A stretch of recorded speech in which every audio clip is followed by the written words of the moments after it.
네, 여러분 안녕하세요. 어느덧 본 수업이 3주차로 접어들었습니다.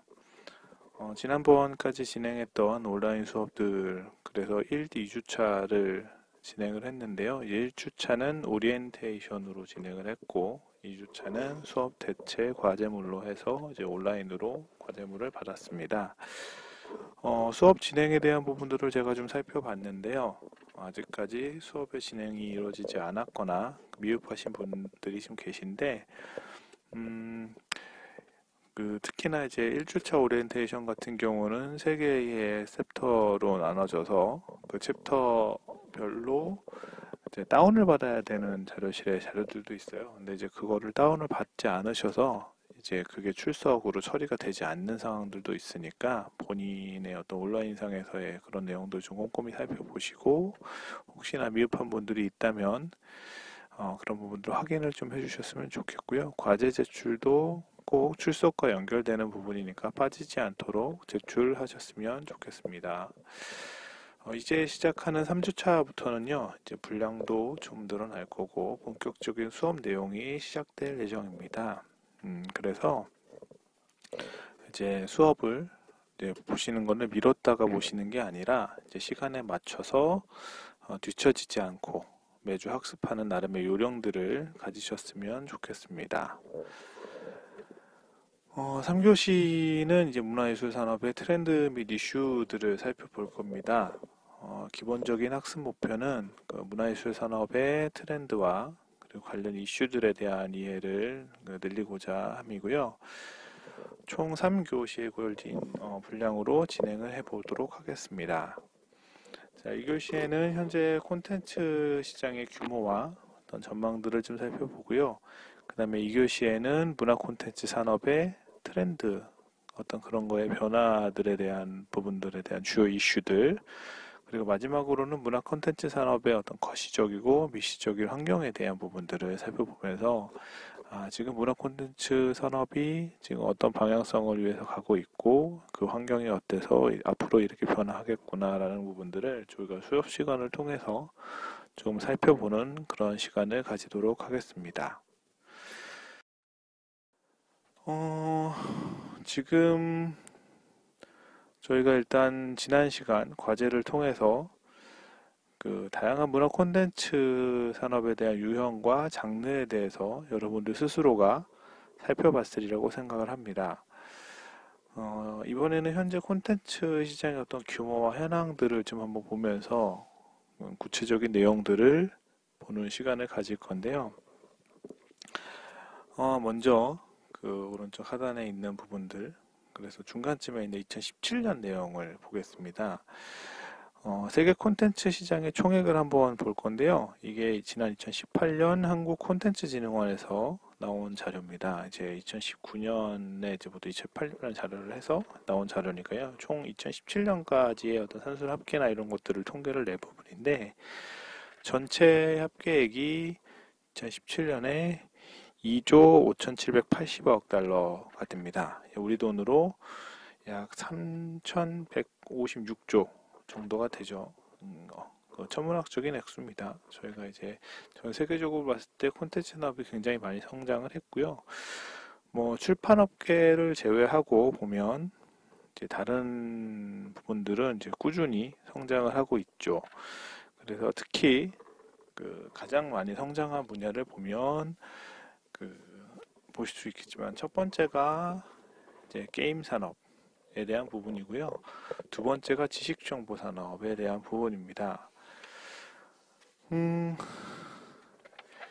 이런 통계 자료 조사를 통해서 우리가 앞으로 이제 성장할 혹은 관심을 가져야 할 이런 문화 콘텐츠 시장에서의 장르에 대해서 좀 확인을 하고 어떤 부분이 나하고 좀 맞을 수 있을까 혹은 어떤 부분에 관심을 가지고 내가 좀 유심히 봐야 될까라는 어떤 정보와 관심을 갖기 위한 어떤 계기가 될 수도 있겠죠. 네, 그렇게 될 수 있다는 겁니다. 그리고 이러한 부분들에서 좀 더 이제 우리가 수업을 통해서 자세히 살펴보다 보면 앞으로 내 전공이라든가 진로에 대해서 분들 좀 고민할 부분도 있을 것 같고요. 그래서 전체 내용을 한번 이제 크게 개략적으로 봤으니까 그 다음에는 이제 구로 콘텐츠 시장 규모를 한번 좀 볼 건데요. 뭐 여러분들 다 아시다시피 미국이 가장 큰 규모를 가지고 있고, 예, 그 다음에 중국과 일본 이런 순으로 진행이 됩니다.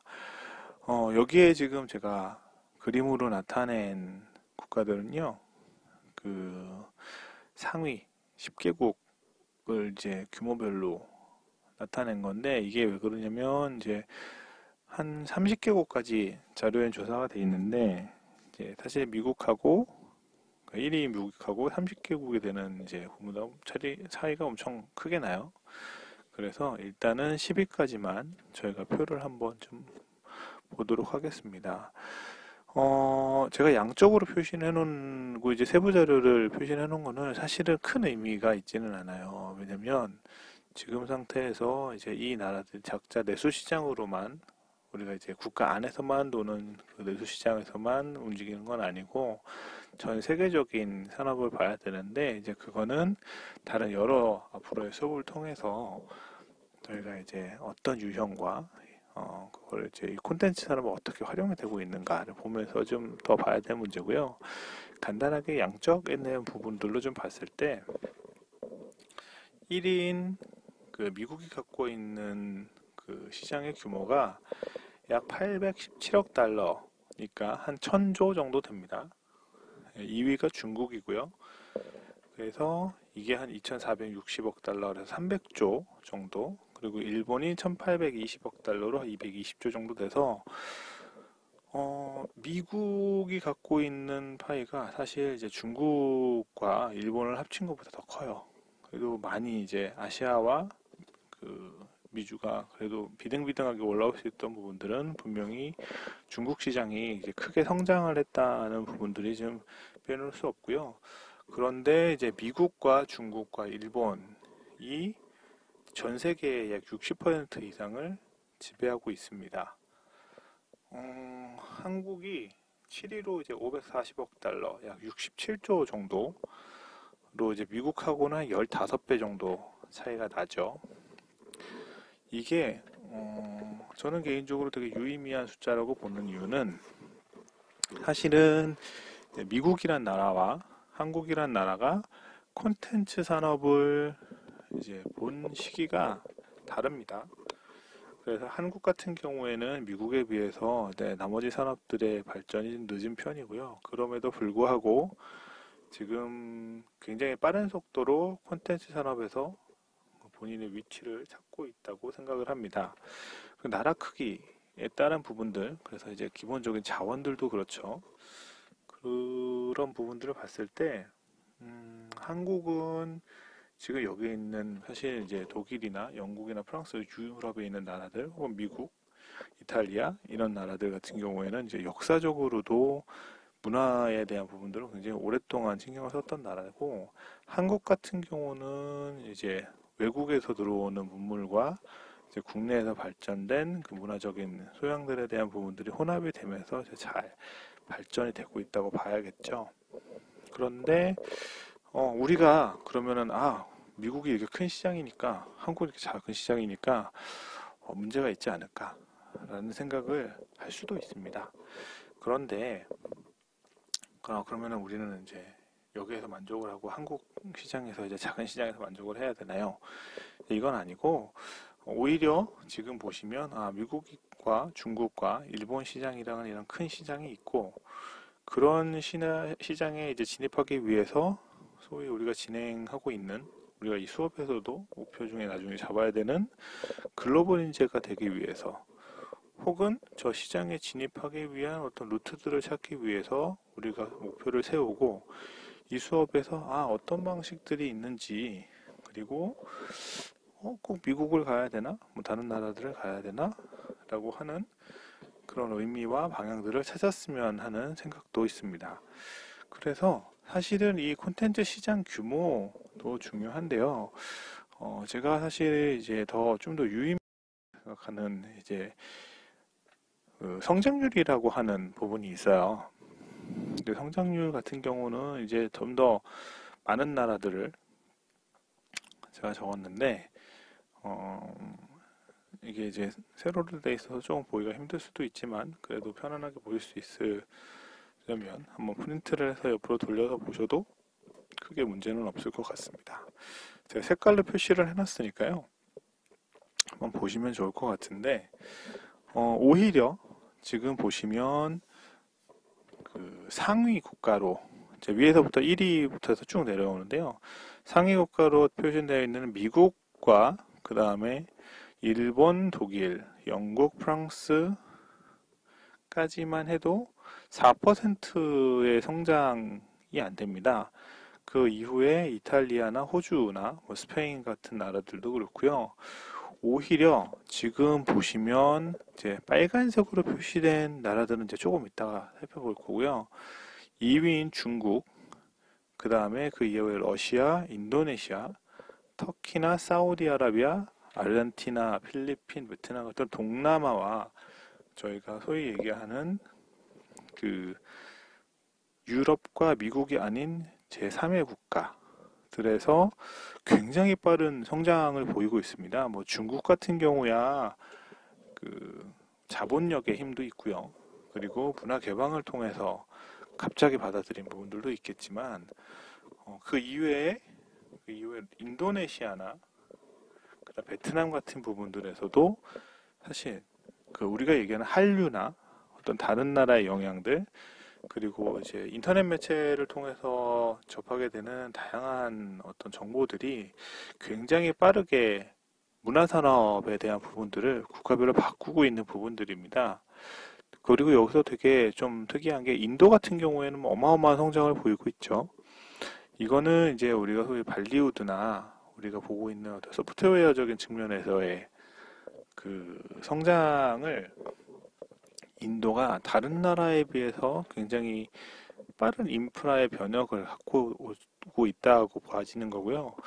그래서 우리가 아까 봤던 소위 그 시장 규모에 따른 시장으로 진입을 할 것인가 아니면 이렇게 빠르게 변화하는 나라들을 보면서 저런 나라에서 우리나라가 이제 보여줘야 될 그리고 선도적으로 나가야 될 어떤 방향들은 없을까라고 고민을 하는 것들이 사실 문화 콘텐츠 산업의 묘미고 재미일 수 있다는 부분들을 좀 말씀을 드리고 진행을 하려고 합니다. 그러니까 뭐 큰 나라만 보는 게 아니라 우리를 따라오고 있고 우리나라보다 발전이 빠른 나라들에 가서 우리가 조금 더 선구적인 거에 있는 부분들을 전파시키면 어떨까. 사실 중국 같은 경우도 지금 한국의 기술자들이나 이런 분들 굉장히 많이 가 계세요. 예, 그래서 거기에 이제 치프 매니저, 그래서 이제 관리자 혹은 이제 감독으로 해서 굉장히 많은 기술들을 전파하고 계신데 이제 그것들도 추후에 한번 살펴보면서 우리가 같이 볼 부분들이 있을 겁니다. 자, 그래서 그 우리가 이제 국가별로 봤으니까요. 뭐 권역별로도 볼 필요가 있어요.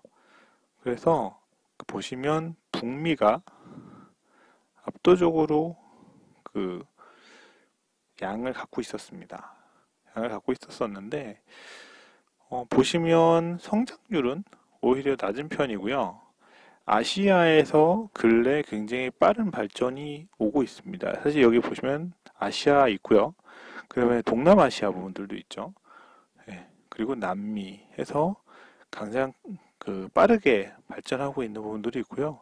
중동하고 아프리카 같은 경우는 아까 보셨지만 사우디 같은 쪽에서 이제 중동에서 많이 발전들이 좀 있고요. 아프리카 같은 경우도 발전을 하고 있지만 아직까지는 크게 유의미한 상태로 나오고 있지는 않습니다.